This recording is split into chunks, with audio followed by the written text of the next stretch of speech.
Salut les gars, RC Jam Jam avec depuis longtemps, il y avait longtemps en fait, un Scorpion, un Kyosho Scorpion XXL.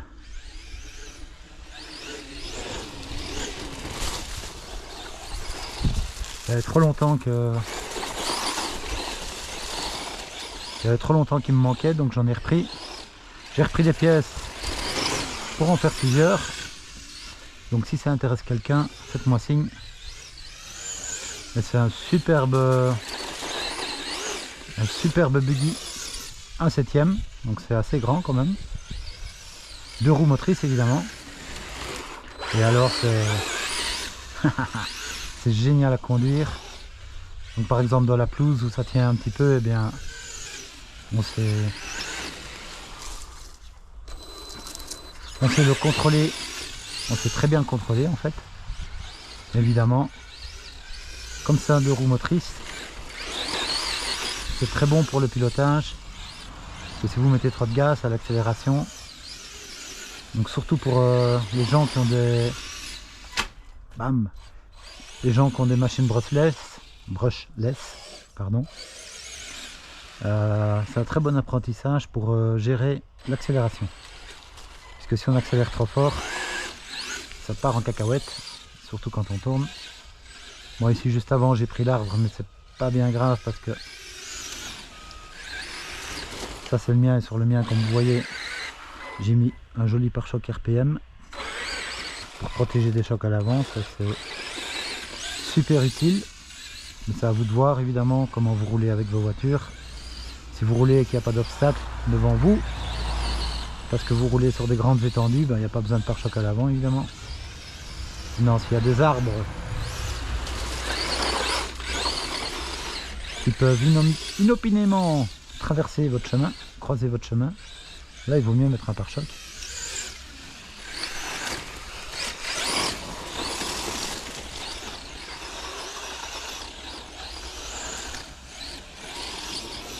Alors pour un terrain comme j'ai ici,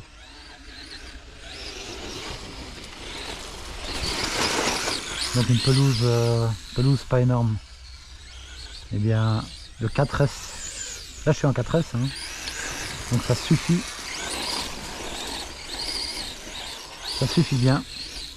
Maintenant si vous avez des étendues plus grandes, par exemple pour rouler sur un terrain de football, des étendues assez grandes comme ça, là franchement il vaut mieux passer en 6S ou en 8, et là peu importe, la machine supporte bien, pour autant qu'elle ait un différentiel Sen, du Sen Reaper, vu que le gros défaut de cette machine c'est que le différentiel d'origine ne tient pas du tout le 8S ni le 6S, et le 4S ça tient un moment, mais si on y va un peu fort même en 4S, le différentiel d'origine ne tient pas le coup. Alors ici, moi ce que je fais sur ces Scorpions là, donc d'office je mets un différentiel de Sen, et comme ça je suis tranquille, plus de problème.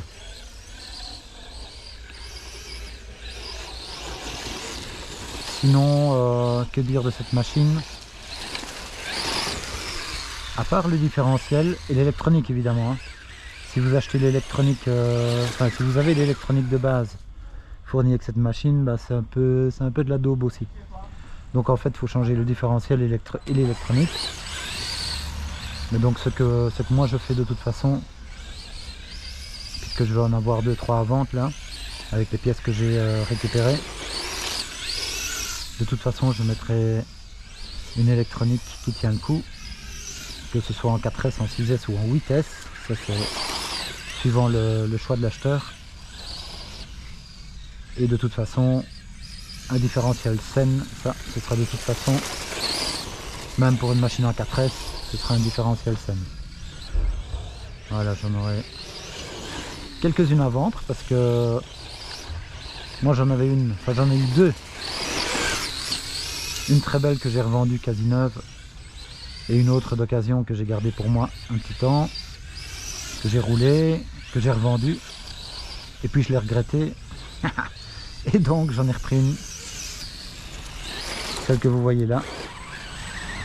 Donc je l'ai faite en rouge et noir, avec les jantes argentées.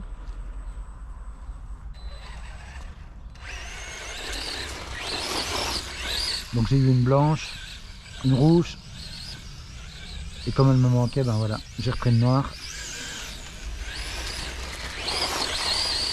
Alors oui, les défauts de cette machine, c'est que les pièces commencent à être difficiles à trouver, enfin sont difficiles à trouver, ou alors elles sont un peu hors de prix. Mais moi je me suis fait un petit stock puisque je cherche ça depuis un petit moment. Et donc quand je tombe sur des pièces qui sont à un prix normal, je les achète et je suis en train de me faire un petit stock et puis voilà.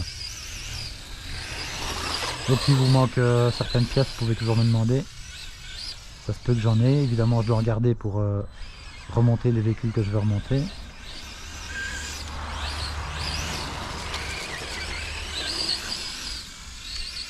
Voilà, donc ça c'est un défaut, je vais dire. Mais bon, ça dépend aussi comment on roule et la philosophie. Moi je pars toujours du principe que il faut rouler avec une machine en fonction de la machine qu'on a. Donc si je roule avec ça, je vais pas rouler comme quand j'ai mon X-Max ou comme quand j'ai un Max, d'accord? Voilà, c'est tout. Maintenant c'est une machine, on sait que les pièces sont un petit peu difficiles à trouver ou alors elles sont un petit peu hors de prix, ben, on roule en conséquence.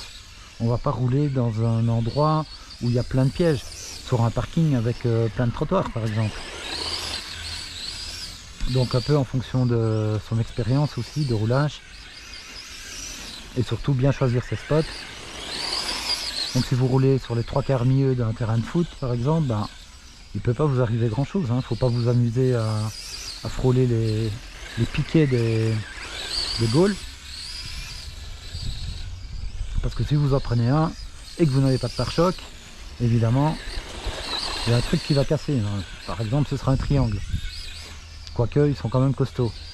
Et pour ceux qui veulent vraiment, j'ai une paire de triangles avant en aluminium, et ceux-là ils sont tellement gros qu'ils ne casseront jamais. Et en plus c'est bien parce que ça met du poids sur l'avant. Donc voilà. Si quelqu'un veut des triangles alu avant en aluminium, pareil à tout choc, et j'en ai.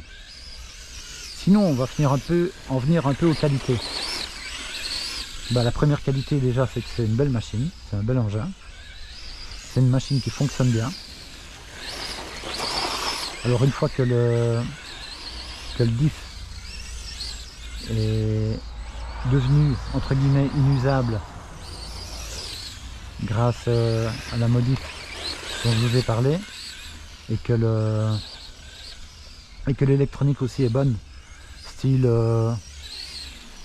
un Vario Hobby-Wing et un moteur Léopard par exemple, c'est une machine qui est très performante, très amusante, et qui devient super fiable à ce moment-là. Qu'est-ce que vous voulez qu'il lui arrive? Il ne va jamais rien lui arriver, mis à part évidemment un super gros choc, un accident ou quoi. C'est une machine qui peut supporter des sauts modérés, hein, vous pouvez prendre des rampes de 30 cm, des rampes de 30 cm de haut, et faire des sauts comme ça en longueur. Il n'y a vraiment aucun problème, il supporte ça très bien. Et voilà, et c'est le plaisir du 4x2. Vous voyez ici, j'y vais quand même fort, les roues arrière patinent bien, et pourtant je fais pas beaucoup de tête à queue. Donc c'est une machine qui est quand même très conduisible, hein. Et c'est un bon écolage pour le brushless, pour ne pas mettre énormément de gaz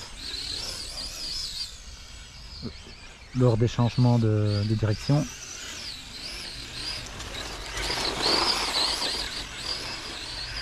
Et pour le contre-braquage aussi, une bonne école pour le contre-braquage.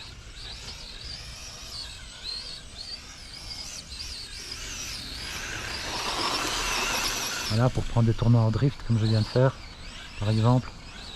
Donc c'est une machine géniale. Géniale. La preuve c'est que bon, il arrive, ça peut arriver évidemment d'avoir des machines et de s'en lasser un petit peu, de les revendre, etc. Mais quand c'est des machines comme ça, on ne s'en lasse pas. Et quand on arrive à les vendre et qu'on n'en a plus, et ben au bout d'un temps on essaye de retrouver parce que c'est des bonnes machines et elles ont un côté unique. Et celle-là, je peux vous dire qu'elle a un côté unique. Vous pouvez demander à Mani. C'est pareil pour lui. Quand il n'en a plus, ça lui manque. Et ça ne m'étonnerait pas qu'il m'en demande une d'ailleurs.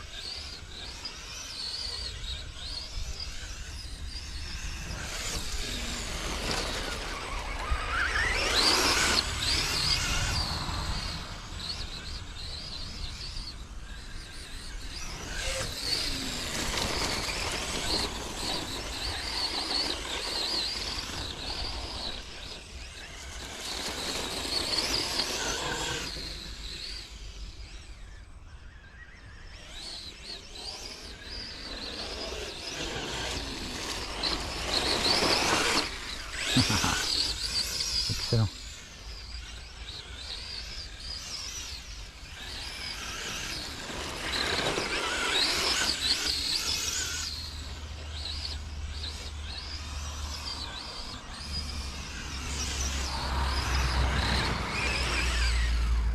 Alors dans cette config ici, qui est une config un peu hybride, hein, puisque c'est la mienne, donc j'ai mis le matériel que j'avais dispo quand je l'ai faite, et donc ça va encore évoluer.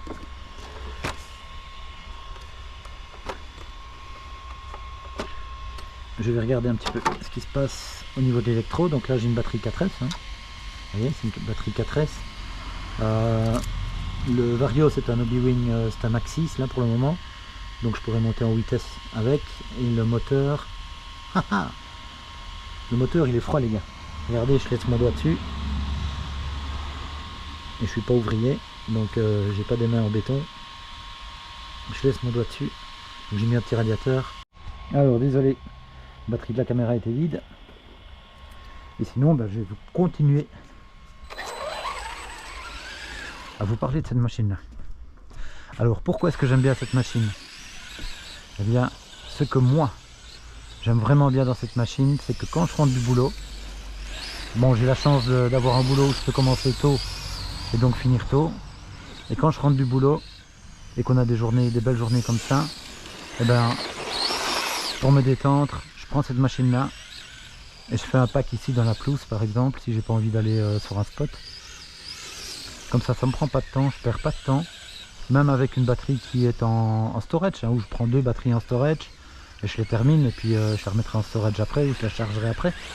Mais c'est à dire que c'est une voiture qui est toujours prête à fonctionner quel que soit le temps. Parce que même s'il pleut, enfin je veux dire, ou même si l'herbe est un petit peu mouillée, on va pas aller jusqu'à la tremper dans la flotte, sinon c'est quand même un démontage. Mais je veux dire, c'est une machine qui ne se salit pas, vous voyez. Et donc à part un petit peu vraiment sur l'arrière, il n'y a rien comme crasse qui rentre dedans.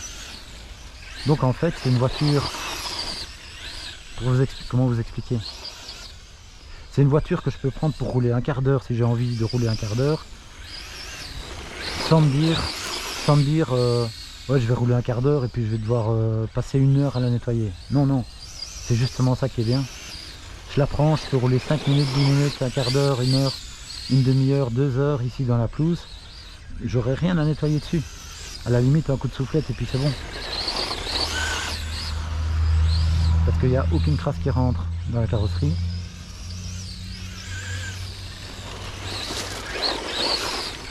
C'est vraiment minime quoi. Hein. Et donc voilà. C'est une voiture, je vais dire, avec un entretien très très facile et donc on réfléchit pas avant de la prendre. Pas besoin de réfléchir. Je rentre du boulot. J'ai envie un peu de me changer les idées. Et ben je la prends, je la roule. Quand j'ai envie d'arrêter, j'arrête. J'enlève la batterie, je la remets sur l'étagère et Banzai.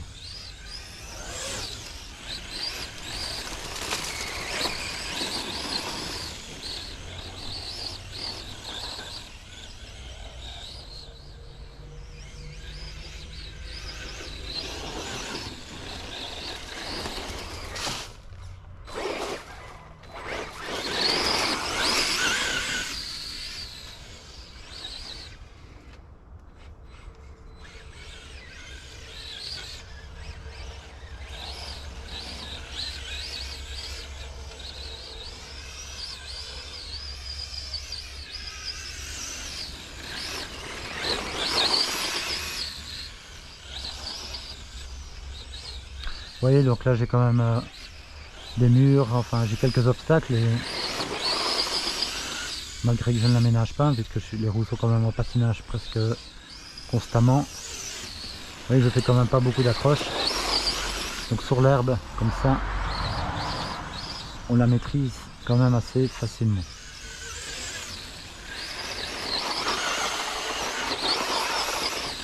Parfois un petit 360 alors qu'on ne s'y attend pas, mais bon, ça c'est pas méchant.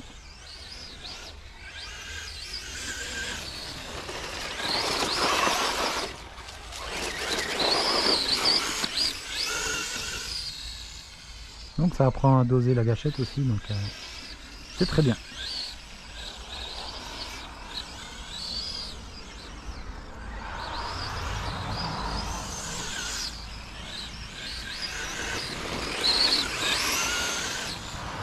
Et là donc elle donne l'impression d'aller fort quand même, hein, même en étant même qu'en 4S.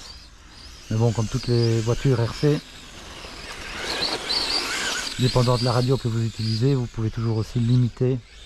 Si vous voulez la donner à un débutant ou la prêter à quelqu'un ou quoi, on peut toujours évidemment limiter les gaz afin de limiter les dégâts.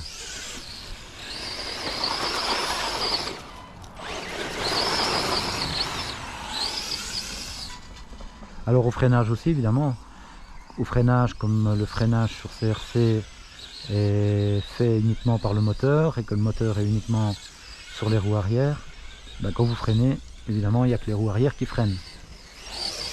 Donc là aussi, c'est pas comme sur un 4x4, il n'y a que les roues arrière qui freinent et donc ça freine moins bien. Donc il faut prévoir. Voilà, là je fais un freinage, vous voyez. Bon. Le frein n'est pas mis au maximum. Mais on voit bien que les roues arrière qui freinent. Et donc il faut un petit peu plus de temps pour freiner que quand c'est un 4 roues motrices.